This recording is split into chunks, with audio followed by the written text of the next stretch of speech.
So this isn't just an agency problem. This is across the industry, and it's brutal. Even in the commercial world, this is hard. In the government, it's hard squared.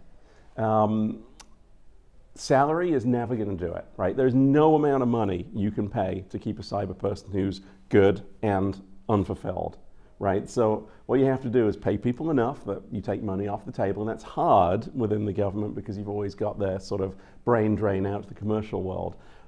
And then you have to fulfill those other things, because money only gets you so far. So a fulfilled employee, an employee who's really happy, who's engaged in the mission, does very well. You look at people up at the fort, for example. A lot of folks there are very engaged in the mission. They believe in the mission. They understand how they're benefiting the US, how they're keeping people safe in their beds. And that's one of the ways that you retain people, is that you get them to understand the big mission. I just did a talk a couple of months ago at RSA on cyber fatigue, and one of the points that I would make in that is we have to stay focused on what we do. We don't protect computers and patch things.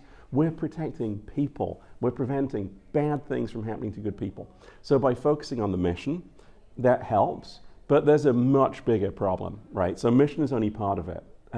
There's money. You have to pay somebody enough that they stop thinking about, should I move for money or not?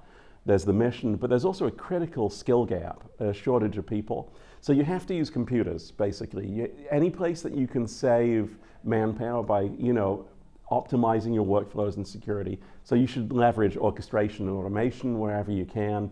It's those sort of smart choices. But yeah, this is a problem. I mean, there's negative unemployment in the cybersecurity industry. It's something that even we struggle with. The government struggles with it every single day, and honestly, I lose sleep about it. If there was a magic bullet there, I would share it happily because it's so important. But I think it's just one of those challenges that we'll be dealing with for a few years.